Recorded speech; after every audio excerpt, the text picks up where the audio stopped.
Ladies and gentlemen, tonight I want to speak straight to the part of you that's been buried under expectations, comparisons, and noise. The part of you that wakes up in the morning knowing there is more for your life, but somewhere along the way you stopped believing you were allowed to chase it.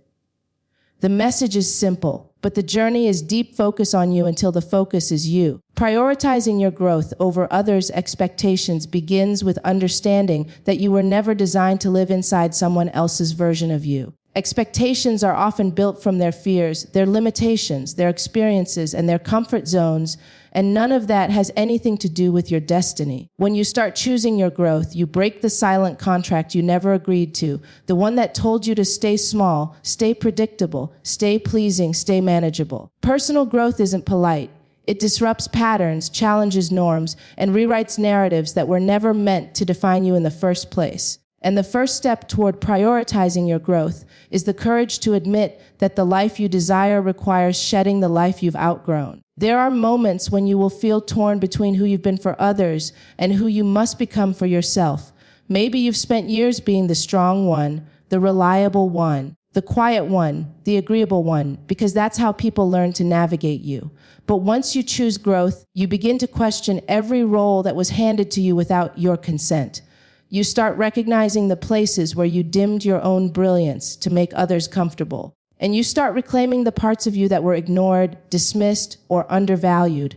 Growth demands honesty, and honesty will reveal where you've been shrinking for far too long. People may tell you that focusing on your growth is selfish, but there is nothing selfish about becoming whole.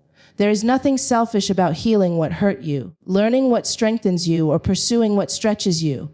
You cannot pour from a cup you refuse to fill, and you cannot elevate others while imprisoning yourself in their expectations. When you prioritize growth, you are choosing to evolve into someone who can stand, contribute, and impact with clarity instead of exhaustion. The world doesn't need a drained version of you, it needs a developed one. This journey often begins quietly. It starts with small decisions, saying no to commitments you only accepted out of guilt, stepping away from relationships that keep you in patterns you've outgrown, giving yourself permission to rest without apologizing, pursuing opportunities that align with your calling instead of your comfort. Growth thrives in these moments when you choose authenticity over approval. Approval can be taken away, but authenticity has roots.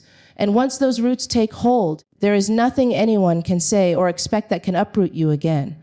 To prioritize your growth, you have to confront the fear of disappointing people. You have to understand that someone being disappointed in your evolution does not mean you're doing something wrong. It usually means you're doing something right. People who benefit from your silence will see your voice as a threat. Those who relied on your lack of boundaries will call your boundaries unfair. Those who loved your brokenness may not know how to handle your healing. But their discomfort is not your responsibility. Growth will cost you certain relationships, but remaining stagnant will cost you yourself. You must also learn to become intentional about what you allow into your mind. The voices you listen to shape the choices you make. If you spend your days surrounded by negativity, criticism, and limitation, your spirit will absorb it like truth.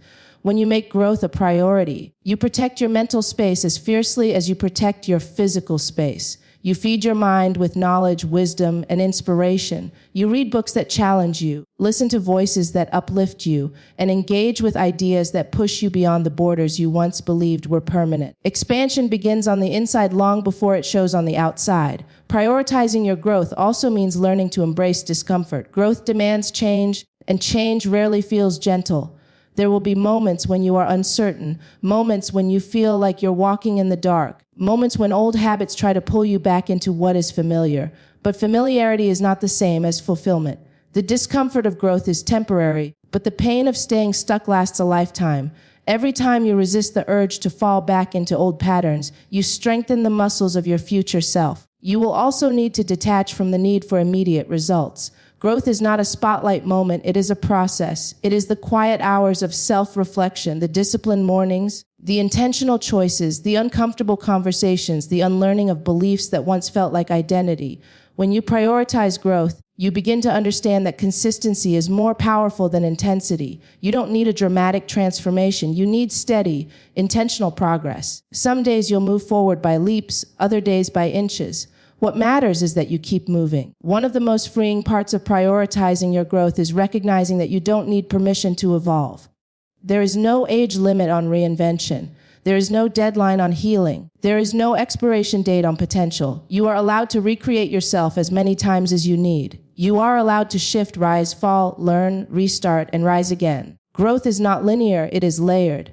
And every layer you shed brings you closer to the person you were meant to become. To truly prioritize your growth, you have to build a relationship with yourself. You have to learn your patterns, your triggers, your strengths, your needs. You have to listen to the version of you that lives beneath the noise. The version that has dreams, desires, and a calling that has been waiting for your attention. Spend time alone. Ask yourself hard questions. Celebrate your progress. Forgive yourself for the times you didn't know better. Self-awareness is the soil where growth takes root. And finally, prioritizing your growth means understanding that you are worthy of progress even if others don't see your potential yet. You don't need a crowd to validate your direction. The seeds you're planting may not look like much right now, but every breakthrough begins underground. The discipline you're building, the boundaries you're setting, the healing you're doing, the clarity you're gaining, these are investments with compound interest. Your future self is already thanking you for refusing to let the expectations of others limit the greatness that was placed inside you from the beginning. Protecting your peace and investing in your healing begins with acknowledging that peace is not something just happens to you. It's something you choose, something you guard, something you build with intention. Too many people wait for life to quiet down, for circumstances to calm, for relationships to stabilize, before they decide to value their peace. But peace doesn't come from perfect conditions. It comes from personal decisions. It comes from choosing environments, conversations, habits, and mindsets that align with your emotional and spiritual well-being. Protecting your peace means refusing to let your soul become a dumping ground for chaos, negativity, or expectations that drain you. There are spaces you once tolerated that you can no longer survive in once you decide to protect your peace. Some rooms are too loud with opinions, too heavy with judgment, too crowded with people who want to shape you into someone you were never meant to be. When you begin investing in healing, you start recognizing that your peace is not negotiable. You understand that your energy is sacred and not everyone deserves access to it. You learn to step away from situations where your spirit feels threatened, dismissed, or exhausted. This isn't running away. It's choosing preservation over destruction. You cannot heal in the same environment that broke you, and you cannot protect your peace while entertaining what consistently steals it. Healing requires honesty, raw honesty with yourself. It requires admitting what hurt you, who hurt you, and how those wounds have shaped your reactions, beliefs, and boundaries. Many people move through life with unaddressed pain that shows up in their relationships, in their self-talk, in their habits, and in the choices they make. Healing asks you to slow down and sit with the parts of you that you've avoided, the emotions you buried because they were too heavy to carry. It may ask you to revisit memories you'd rather forget, confront patterns you didn't choose but learn to live with, and unlearn behaviors that once protected you but now limit you. Healing is not glamorous. It is a private, often uncomfortable process that requires patience and courage.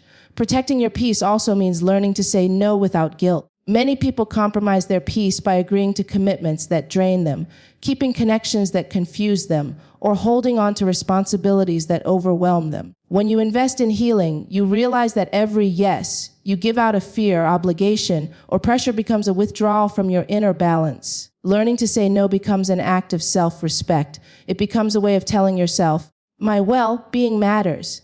You stop explaining your boundaries to people who are committed to misunderstanding them. You stop apologizing for prioritizing your emotional and mental stability. You understand that anyone who is offended by your need for peace was benefiting from your lack of boundaries. Healing also means detaching from chaos disguised as love. Sometimes the loudest source of turmoil comes from relationships we are emotionally attached to. It could be family members who normalize disrespect, friends who thrive on drama, partners who drain your self-worth, or people who only support you when it benefits them. Protecting your peace asks you to recognize that love is not supposed to exhaust you. Affection is not supposed to feel like anxiety. Loyalty should not require sacrificing your sanity. When you choose healing, you begin to redefine what love looks like. You realize love should feel safe, supportive, consistent, and peaceful. You learn that walking away from what harms you is not betrayal. It is alignment with the version of you that God is calling you to become. Investing in healing also requires emotional accountability. You cannot protect your peace if you continue feeding habits that sabotage it.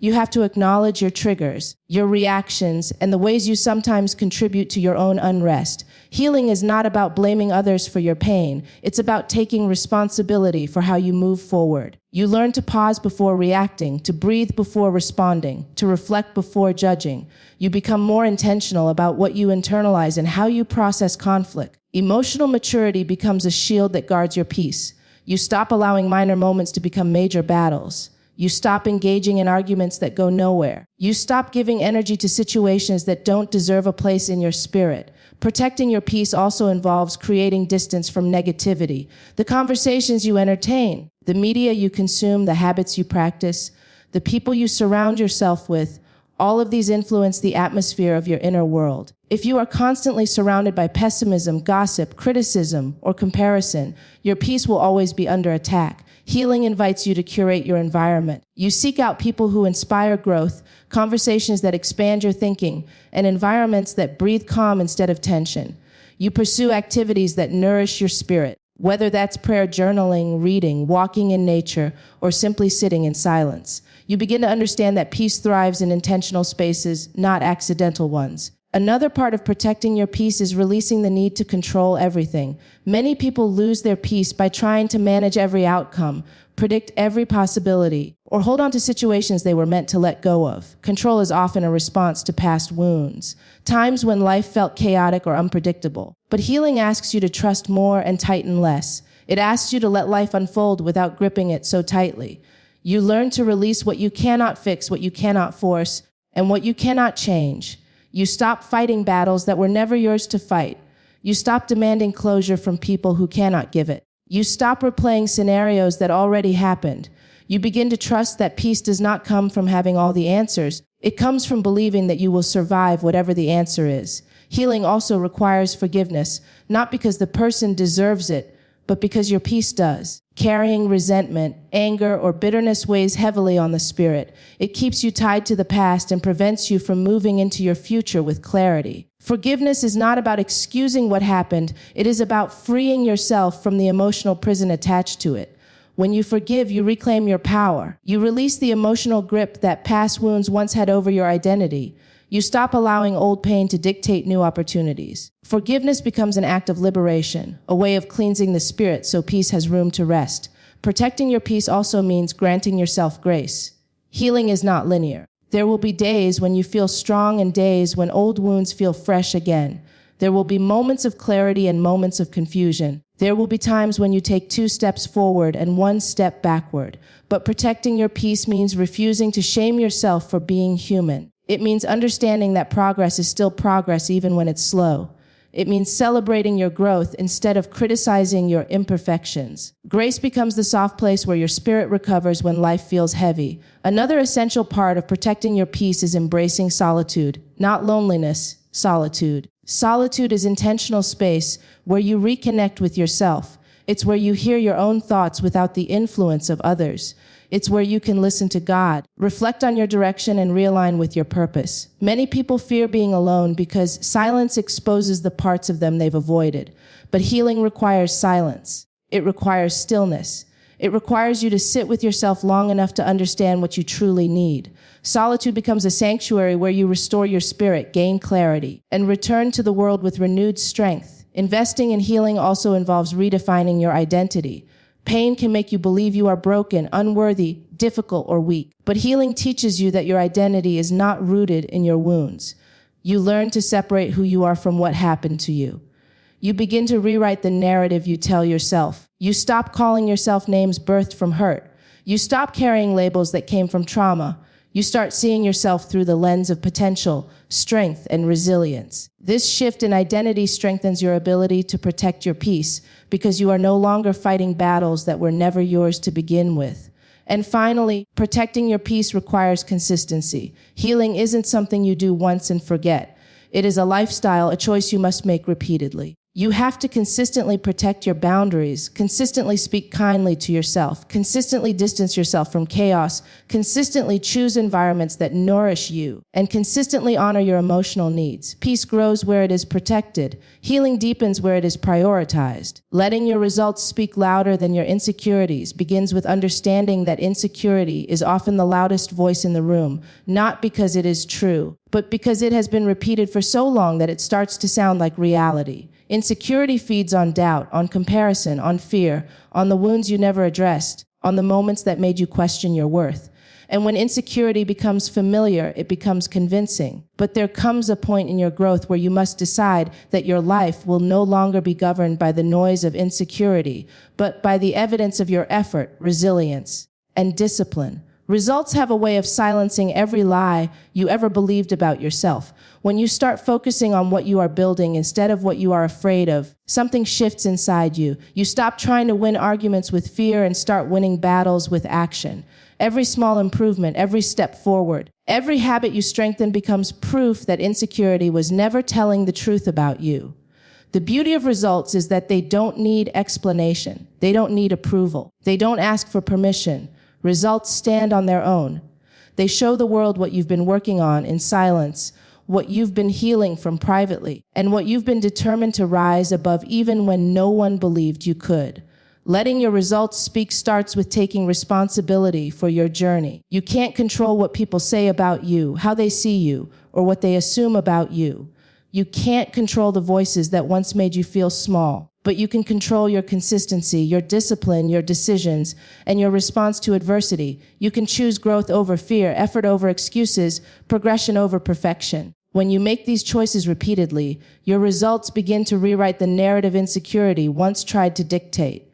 Insecurity convinces you that you need to prove yourself to people. It tells you that your value is tied to their validation. But when you shift your focus to building results, you realize you have nothing to prove to anyone except the version of you that thought you wouldn't make it. You learn that success is not measured by the applause you receive, but by the strength you build along the way. You realize that every time you choose discipline over distraction, you are breaking up with insecurity. Every time you choose courage over comfort, you are distancing yourself from that old voice that said you weren't capable. Letting your results speak also requires patience. Insecurity wants instant confirmation. It wants quick answers, quick progress, quick reassurance. But real growth unfolds in seasons, not seconds. Results take time. Time that insecurity often tries to talk you out of. In the early stages, you won't always see the progress you want. You may feel stuck, unseen, unnoticed, unappreciated. You may look at your effort and wonder why it isn't producing immediate change. But this is where trust is built. This is where character forms. This is where you learn to silence insecurity, not with outcomes, but with persistence. The results will come, but only if you're willing to keep showing up when your fear tells you to quit. You also have to be prepared for the discomfort that comes with growing beyond your insecurities. When you start leveling up, the version of you that felt safe in doubt will resist. Old patterns will try to pull you back. The fear of failure will whisper in your ear. The fear of success might whisper even louder. But discomfort is not a sign that you should stop. It is a sign that you are stretching into something bigger than what your insecurities allowed you to believe was possible. Growth will always feel awkward at first. Results are born from embracing that awkwardness and pushing through it. Letting your results speak louder also means embracing the process instead of obsessing over perfection. Insecurity convinces you that if you can't do it flawlessly, you shouldn't do it at all. It convinces you that one mistake ruins everything. But results are not built from perfection. They are built from consistency. They are built from showing up on the days when motivation is low, when energy is drained, when confidence feels distant. They are built from choosing progress even when perfection feels out of reach. Every imperfect attempt still moves you forward. Every setback still teaches you something. Every detour still strengthens you in ways you may not see yet. Another important part of letting your results speak is learning to detach from comparison. Insecurity thrives when you measure yourself against someone else's timeline, someone else's talent, someone else's journey. Comparison is one of the quickest ways to silence your confidence and amplify your doubt. But when you focus on your own results, your own growth, your own evolution, you realize that your only competition is the version of you from yesterday. You start to value your journey, not because it looks like anyone else's, but because it is shaping you into someone more grounded, more capable, and more aligned with your purpose. Letting your results speak becomes easier when you surround yourself with environments that support your elevation. You cannot build confidence in spaces designed to keep you insecure. You cannot produce results in circles filled with negativity, doubt, or jealousy. Your environment matters. Your conversations matter. Your habits matter. When you intentionally choose people who support your growth, routines that strengthen your discipline, and spaces that nourish your peace, your ability to produce meaningful results multiplies. You start to see yourself differently because the atmosphere around you is different. Another essential part of this journey is learning to celebrate your progress quietly. You don't always need to announce what you're working on. Sometimes the most powerful transformations happen when nobody is watching. Insecurity often pushes you to seek external validation, to broadcast your plans so you feel accountable, to share your dreams so people can applaud them. But strength is built when you learn to validate yourself, when you learn to clap for yourself, when you begin to value the internal shifts that no one else sees. The results that speak loudest are usually the ones built in silence. Letting your results speak also means allowing yourself to outgrow old versions of you. Insecurity will try to anchor you to your past mistakes, past failures, past labels. It wants to remind you of everything that went wrong so you doubt everything that could go right.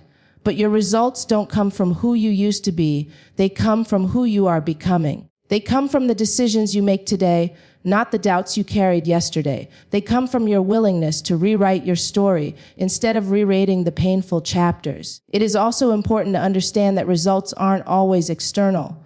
Some of the most powerful victories are internal. Peace where there used to be anxiety, confidence where there used to be fear, boundaries where there used to be people-pleasing, self-respect where there used to be self-doubt. These internal results are just as meaningful, just as transformative, and just as worthy of recognition as any external achievement.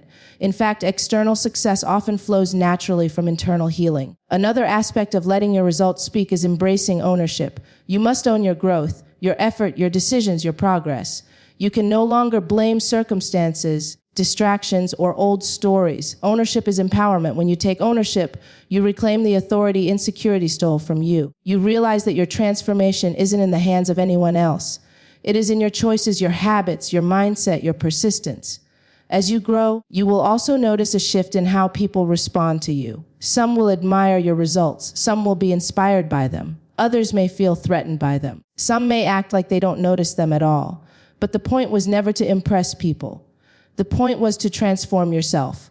Results don't need applause to be real. They don't need recognition to be significant. They are evidence of your evolution, not a performance for approval. The more you invest in consistency, discipline, and inner strength, the quieter your insecurities become. They lose power because your results begin to contradict them. Every step forward becomes proof that you are capable. Every accomplishment, big or small, becomes a reminder that you are stronger than the lies fear once told you. Over time, results become your language, your validation, your confidence, your testimony. Transforming quietly until your elevation becomes undeniable is a discipline of the spirit, a commitment to growth that doesn't require noise, spotlight, or validation. It means understanding that the most powerful transformations rarely announce themselves while they're happening. Real change is often subtle, internal, and unseen before it becomes visible to the world. When you choose to transform quietly, you give yourself the freedom to develop without pressure, without comparison, without the eyes of others shaping your progress. You learn to value the private work that leads to public strength. You learn to trust the process even when no one is clapping. You learn that the results that last the longest are usually built in the silence of your own determination. Quiet transformation teaches you patience. It teaches you to honor the season you're in without rushing to prove anything to anyone. You stop needing to announce your healing. You stop explaining your growth. You stop broadcasting your plans. You understand that some things are too sacred to share too soon. When you protect your process, you protect your progress. Not every move needs an audience. Not every step requires applause. Some growth needs privacy so it can mature without interference, criticism, or doubt from people who cannot see the vision God placed inside you. You learn that your elevation is not a performance. It is a personal unfolding. Part of transforming quietly is learning to detach from the urge to be understood. There will be moments when people misinterpret your silence as weakness, your distance as confusion, or your boundaries as attitude. But quiet transformation isn't about them. It's about you. It's about giving yourself permission to step away from the noise so you can hear your own thoughts again. It's about walking away from environments that distract you from your purpose. It's about recognizing that peace is more productive than pressure. You realize that if people misunderstand you while you're evolving, they were never meant to be guides in your growth anyway. In quiet seasons, you start to see yourself differently. You begin to notice habits that no longer serve you, patterns that drain you, and mindsets that keep you small. You start to release the need for external validation because you're learning to validate yourself. You begin strengthening the areas where you once felt weak.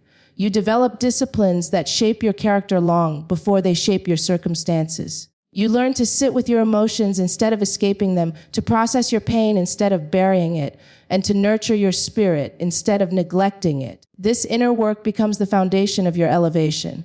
Transforming quietly also means committing to consistency. You show up even when you feel tired. You stay focused even when distractions tempt you. You keep building even when you don't see immediate results. Quiet transformation is steady, not dramatic. It's the early mornings, the late nights, the hard conversations with yourself, the small choices you repeat until they become identity. It's the discipline that grows in the dark long before it shines in the light. You learn to fall in love with the process instead of obsessing over the timeline. You learn that consistency creates confidence, and confidence fuels elevation. Another part of quiet transformation is learning to release old versions of yourself without mourning them. Sometimes elevation requires letting go of identities that felt familiar but no longer align with who you're becoming. You may outgrow certain roles, relationships, environments, or expectations that once fit you. This kind of shedding happens quietly, often without explanation, because it's not about proving anything. It's about aligning with purpose. You understand that growth requires separation. You cannot rise while clinging to what was meant to stay behind. You learn to trust the new version of you even before you fully understand it. Quiet transformation also builds discernment. You become more selective about the energy you allow around you. You listen more carefully to intentions instead of being swayed by words. You recognize who nourishes your spirit and who drains it. You start protecting your peace like it is part of your purpose, because it is. You no longer give everyone access to your mind, your emotions, or your journey. You choose relationships that inspire growth rather than demand sacrifice. You choose conversations that elevate your thinking instead of conversations that keep you in circles. Discernment sharpens your confidence and safeguards your elevation. One of the most powerful parts of transforming quietly is watching yourself grow into someone you once prayed to become. You start noticing subtle shifts, a calmer mind, a clearer direction, a stronger sense of identity. You feel more grounded. You feel more intentional. You feel more aligned with what matters. This kind of growth is different from the loud, dramatic declarations people make online. It's quieter, deeper, more authentic. You're not trying to impress anyone. You're simply becoming who you were meant to be. You realize that true elevation doesn't need a stage. It needs a steady heart. Quiet transformation teaches you resilience. It teaches you that you don't need an audience to stay committed. You don't need applause to stay focused. You don't need validation to know your value. You learn to carry yourself with a quiet confidence, a strength that doesn't beg to be seen. You begin to understand that elevation is not measured by noise, but by impact. It's not measured by attention, but by alignment. It's not measured by popularity, but by purpose. You grow into the type of person whose presence speaks louder than their announcements. And as you continue to transform quietly, something remarkable happens. One day, without forcing it, without chasing recognition, without trying to prove anything, your elevation becomes undeniable. People begin to notice the peace that surrounds you, the confidence that strengthens you, the discipline that shapes you. They see the results of the work you did in silence. They see the glow that comes from healing. They see the maturity that comes from growth. They see the strength that can only come from a quiet, consistent, intentional transformation. They may not know what you walked through, but they will feel the difference in who you've become.